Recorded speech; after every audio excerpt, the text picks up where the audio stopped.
আসলে গ্রেপ্তার করেছেন রাজনৈতিক নির্দেশে, কোনো প্রশাসনিক প্রয়োজনীয়তায় নয়। সেই জন্যই আদালত যখন বিষয়টা সম্পর্কে খোঁজ খবর করেছেন, দেখেছেন যে এর পেছনে দুর্ভাগ্যজনকভাবে প্রশাসনিক দিক থেকে, আইনগত দিক থেকে একজন সাংবাদিককে গ্রেপ্তার করার তার যে প্রয়োজনীয় যৌক্তিকতা সে কিছুই ছিল না। তাই সেজন্য তারা আদালত বলেছেন প্রশাসনকে, তোমরা এগুলো ঠিক কাজ করনি, এবং যে এফআইআর করা হয়েছে এফআইআর খারিজ করে দিয়েছেন। এফআইআর করতে গেলে তো দেখাতে হবে নির্দিষ্ট একটা কোনো ফৌজদারি আইন, যে আইন লঙ্ঘন হয়েছে, যে লঙ্ঘন হলে পরে তাকে বিচারের জন্য নেওয়া যায়, সেসব দেখাতে পারিনি। এই রাজ্যকে আজকে নতুন ভর্ৎসিত হচ্ছে। এই রাজ্য তো বিগত 10 বছর ধরেই যে কোনো যুক্তিসঙ্গত ফোরামে, আইন আদালত যেখানেই যুক্তির ব্যাপার সেখানেই তারা পরাজিত এবং ভর্ৎসিত। তাদের একমাত্র শক্তি হচ্ছে গুন্ডামি, চুরি জচ্চুরি, বদমাইশি, সেটাই তাদের অবলম্বন। কি বলছে কি দেখুন, পুলিশ গ্রেপ্তার করেছিল, পেয়ার বন্ডে ছাড়া হয়েছে, আমাদের ধামাখালিতে এনে পারে রাখা নিয়ে আসা হয়েছে। আমি অপেক্ষা করছি আমার কর্মীরা এলে তারপরে যাব। আমার কর্মীদেরকে ছেড়ে আমি তো যাবো না। আপনাদের আজকে আন্দোলনটা কিছু ছিল? বিক্ষোভ? আমাদের বিক্ষোভ একটাই দাবি ছিল যে শেখ শাহজাহানকে গ্রেপ্তার করতে হবে। এই দাবি নিয়ে আমরা গণতান্ত্রিক পদ্ধতিতে শান্তিপূর্ণভাবে আন্দোলন করছি। পুলিশ বিনা প্ররোচনায় যে ধরনের আচরণ করেছে, এই ধরনের আচরণ গণতন্ত্রের কাম্য নয়।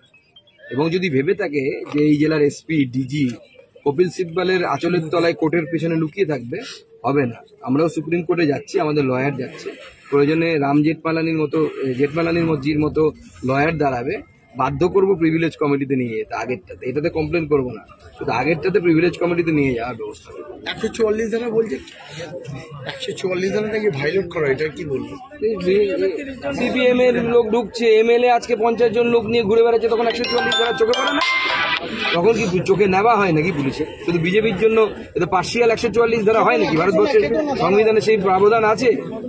এরকম সংবিধানের মধ্যে লেখা আছে কোথাও যে only opposition 144 will be impose, only applicable only on Sheikh Shahjahan আছে? তাই নাই, সেই একটা শেখ শাহজাহানকে আপনারা গ্রেপ্তার করতে পারছেন না।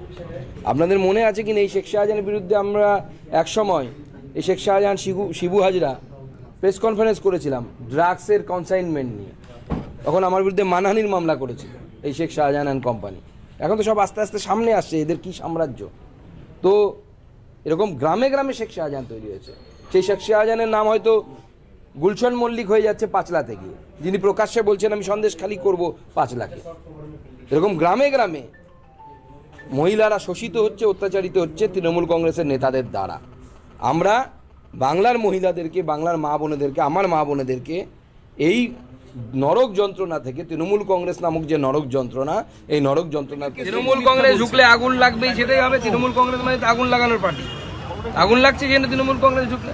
আমরা গেলে শান্তি আসবে, আমরা গঙ্গা জল দেব। আপনাদের কর্মী সমর্থকদের ভিতরে ঢোকানো এটা কি কোথাও চক্রান্ত, পলিটিক্যালি উইক? একদম পলিটিক্যাল চক্রান্ত। কিন্তু তৃণমূল কংগ্রেস জানে না যে বিজেপির চিহ্ন হচ্ছে পদ্মফুল, এবং সেটা পাকেই ফোটে। যত নোংরা করবে বিজেপি তত বাড়বে, যত অত্যাচার করবে, যত মারবে, যত ধরাবে রক্ত, ততই বাড়বে নরেন্দ্র মোদীর ভক্ত। এটা হচ্ছে বিজেপির নীতি।